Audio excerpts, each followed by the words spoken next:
सावळ्याची जणू सावली या मालिकेच्या येणाऱ्या भागामध्ये धमाकेदार असा ट्विस्ट येणार आहे. तर प्रेक्षकांनो, इथे आता ओवीची तब्येत ही बिघडलेली असते. ओवीला खूप जास्त ताप आल्यामुळे ती आता तापाच्या ग्लानीमध्ये बडबड करत असते. तेव्हा प्रेक्षकांनो, सारंगच्या लक्षात येतं की ओवीला आता सावलीची गरज आहे. ओवी सारखं सारखं सावलीचं नाव घेत असल्यामुळे सारंग आपल्या मुलीसाठी इथे आता सगळ्या गोष्टी बाजूला सारतो.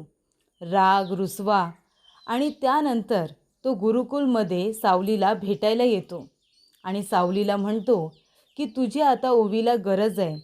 ओवीला बरं वाटत नाही आहे, तिला खूप जास्त ताप आलेला आहे आणि तापाच्या इथे आता ग्लानीमध्ये सुद्धा ती फक्त तुझं नाव घेते. आणि इथे आता ओवीची गोष्ट ऐकल्यानंतर सावली आता आई असल्यामुळे खूप तिला त्रास होतो.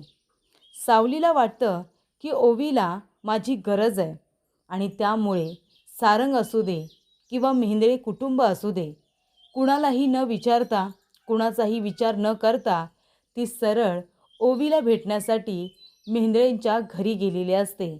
आणि तेव्हाच प्रेक्षकांनो, सावलीने ओवीची अगदी आईप्रमाणे काळजी घेतलेली असते.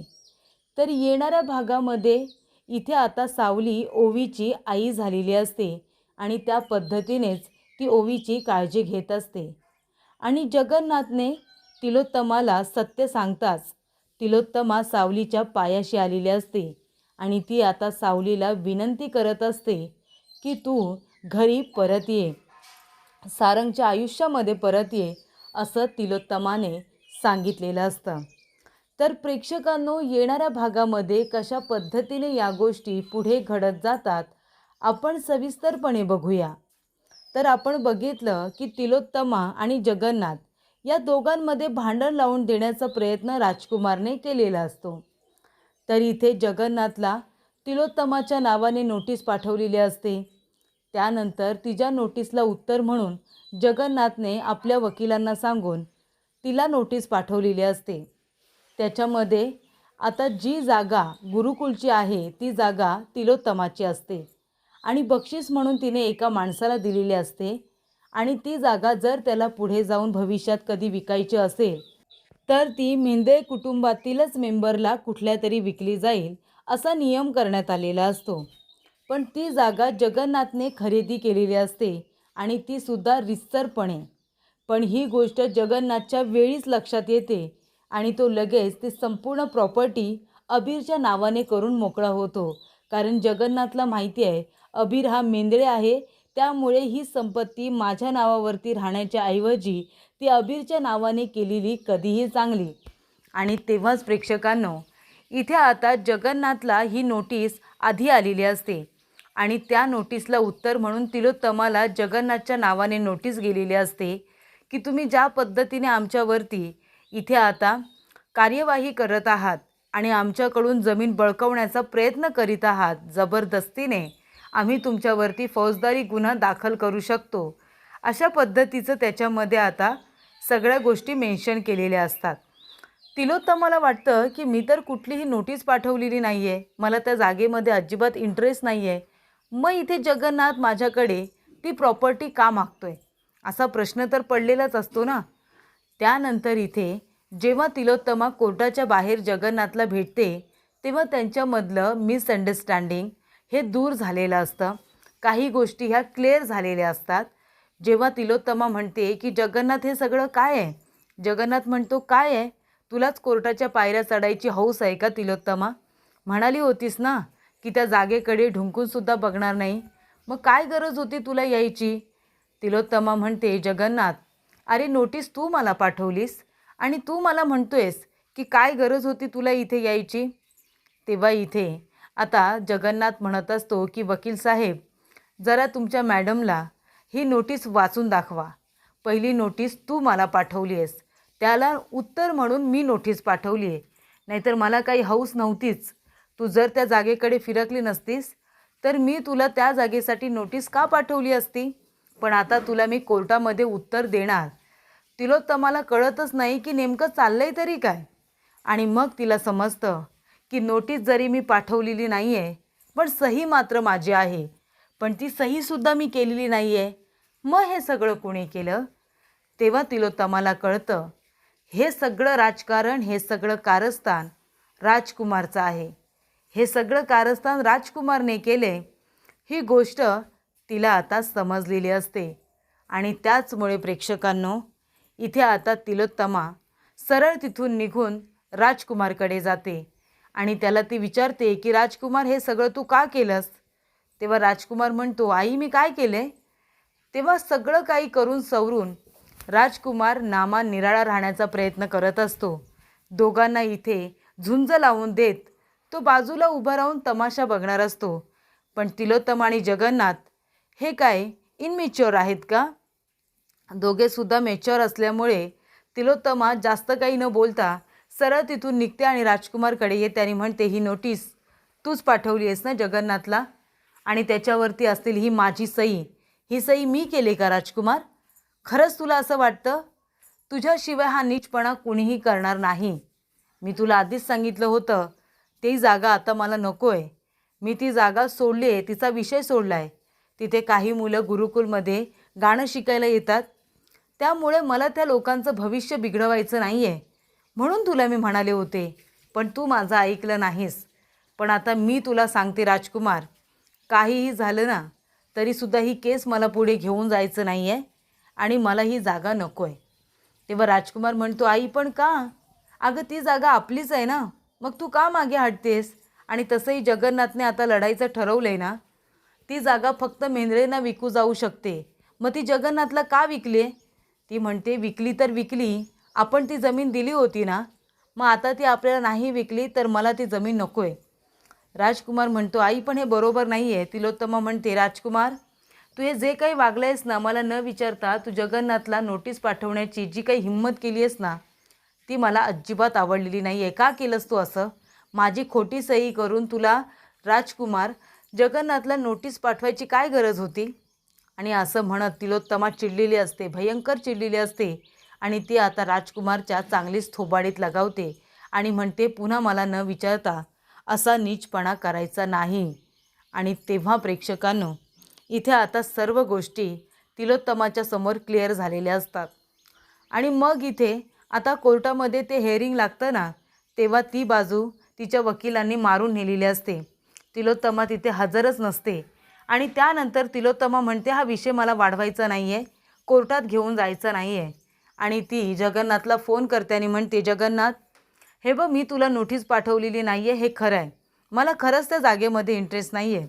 मला तुझ्याशी भेटून बोलायचं आहे. हवं तर गुरुकुलमध्ये नको, मी तुझ्या घरी येते तुला भेटायला. तेव्हा जगन्नाथ म्हणतो, ठीक आहे, ये तू, तुला जे काही बोलायचं आहे ते घरीच बोल. आणि मग इथे तिलोत्तमा त्याच्या घरी त्याला भेटायला येते आणि म्हणते, जगन्नाथ ती नोटीस तुला राजकुमारने पाठवली होती, ती सही पण माझी नाही आहे, ती सहीसुद्धा राजकुमारनेच केली होती. तेव्हा तो म्हणतो की राजकुमारला हे सगळं करायची काय गरज आहे? का तो माझ्या विरोधात जाण्याचा प्रयत्न करतोय? मी त्याचं काहीच वाकडं केलेलं नाही आहे. हा, पण त्याच्या विरोधात मी भविष्यवाणी मात्र करून ठेवली. ती म्हणते, काय भविष्यवाणी आहे? तो म्हणतो, काही नाही, ती मी त्याला सांगितली. आणि ती म्हणते की विषय राहिला जमिनीचा, तर ती तुझ्या नावावरती राहिली काय, मला काहीच अडचण नाही. हां, आता नियमानुसार ती जमीन आम्हालाच विकायला हवी होती, पण त्या मालकाने तसं केलं नाही आणि ती तुला विकली. पण जाऊ दे, जर सावली माझ्या मुलापासून, माझ्या घरापासून दूर राहणार असेल ना, तर ती जागा मला तेवढीशी महत्त्वाची नाही. तेव्हा जगन्नाथ म्हणत असतो, पण तसंही कोर्टामध्ये तूच हरली असतीस तिलोत्तमा, कारण का तशी ही जागा माझ्या नावावरती नाहीच आहे, ती मेंढरेंच्याच नावावरती आहे. तिलोत्तमा म्हणते, कसं? कोर्टामध्ये जर मी शक्य केलं असतं तर तुला हरवलंच असतं ना, कारण शेवटीला नियमानुसार ती जागा मेंढरे कुटुंबाकडेच असायला हवी होती. पण तरीसुद्धा मी तसं नाही केलं, मी दिलेला शब्द पाळला ना, मी माघार घेते. तो म्हणतो, नाही तिलोत्तमा, काही झालं तरीसुद्धा हरली तूच असतीस आणि मी तुला हरवलंच असतं, कारण का जागा तशीही जगन्नाथच्या नावावरती नाहीच आहे. जागा ही मेंढरेच्याच नावावरती आहे, मेंढरेच्या वारसाच्या नावावरती आहे. तेव्हा इथे आता तिचा जो काही गुरूर असतो ना, तो आता गुरूर जगन्नाथने तोडलेला असतो. तो म्हणतो, तिलोत्तमा मेंदळे, ही संपूर्ण गुरुकुलची प्रॉपर्टी आहे ना, ती अबीर सारंग मेंदळे याच्या नावावरती आहे. तिलोत्तमा म्हणते, काय? अबीर सारंग मेंदळे? काय बोलतोयस काय जगन्नाथ? भानावरती आहेस ना? तेव्हा जगन्नाथ म्हणतो की तिलोत्तमा, तुझ्या माहितीसाठी सांगतो, सावलीला एक मुलगा आहे आणि तो मुलगा दुसरा तिसरा कुणाचा नाही, सारंग मेंदळेचाच आहे. धक्का बसला ना? पण हे सत्य आहे तिलोत्तमा. जेव्हा तू सावलीला घरातून बाहेर काढलंस ना, तेव्हाच ती प्रेग्नेंट होती आणि दुसऱ्या दिवशी ही गोष्ट सांगायलासुद्धा आली होती, तर तिच्या हातामध्ये डिवोर्स पेपर पडले. ही गोष्ट तिने राजकुमारला सांगितली होती. तेव्हा इथे तिलोत्तमा म्हणते, काय? राजकुमारला सांगितली होती? तो म्हणतो, हो. विश्वास बसत नाही आहे ना? पण ते सत्य आहे. आणि मग तिने 8 वर्षांमध्ये जे काही सहन केलं ना, ज्या काही मरण यातना सहन केल्या, त्या तर विचारायलाच नको. तेव्हा इथे तिलोत्तमा म्हणते, माझा विश्वास बसत नाही आहे. तो म्हणतो, तुझा विश्वास बसत नसेल गं, पण मी जे सांगतोय, मी तर खोटं बोलत नाही आहे ना.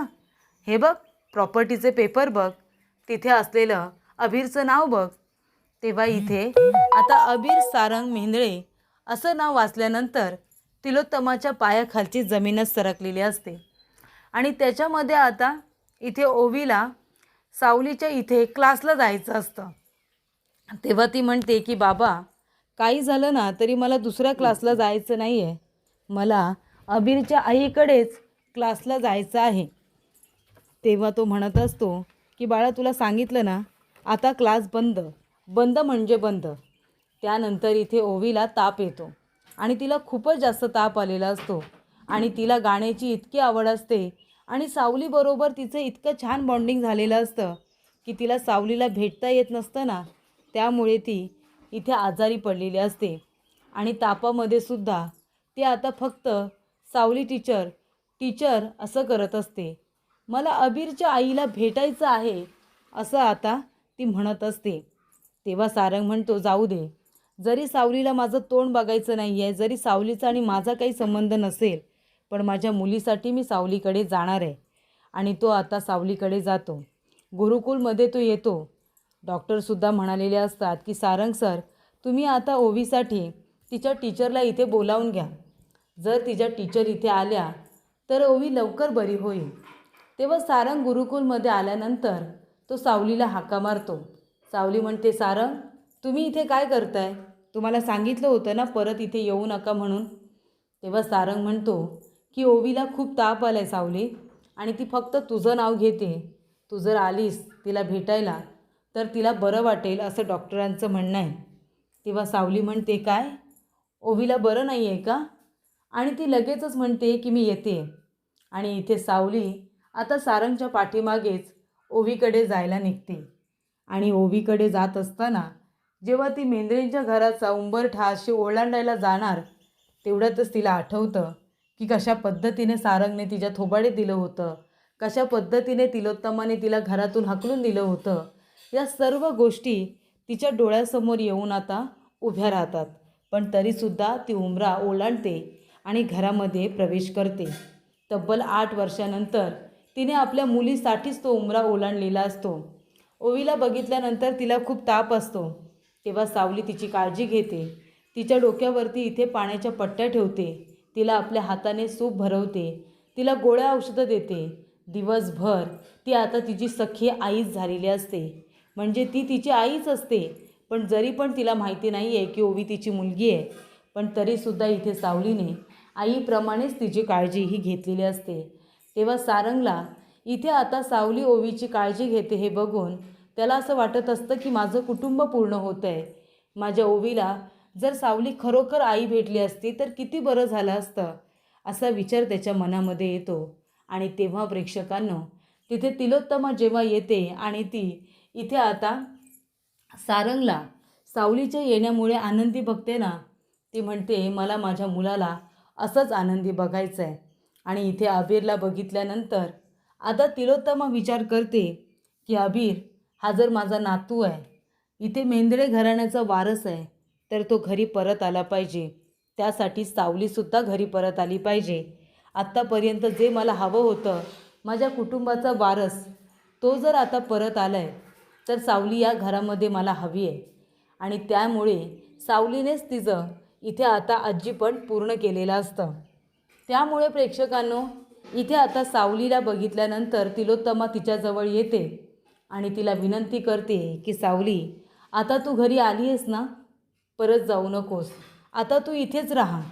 तेव्हा सावलीला तिलोत्तमाच्या बोलण्याचं आश्चर्य वाटतं आणि तेव्हा तिलोत्तमा सावलीला विनंती करत असते, कारण जगन्नाथकडून तिला संपूर्ण अबीरचं सत्य समजलेलं असतं आणि ती आता सावलीला विनंती करते आणि सारंगसाठी, ओवीसाठी तू इथेच राहा अशी तिला रिक्वेस्ट करते आणि अबीरलासुद्धा तुझ्याबरोबर घेऊन ये अशी विनंती केल्यानंतर सावलीला तिलोत्तमाच्या बोलण्याचं आश्चर्य वाटलेलं असतं, पण सारंगला मात्र खूप जास्त आनंद झालेला असतो.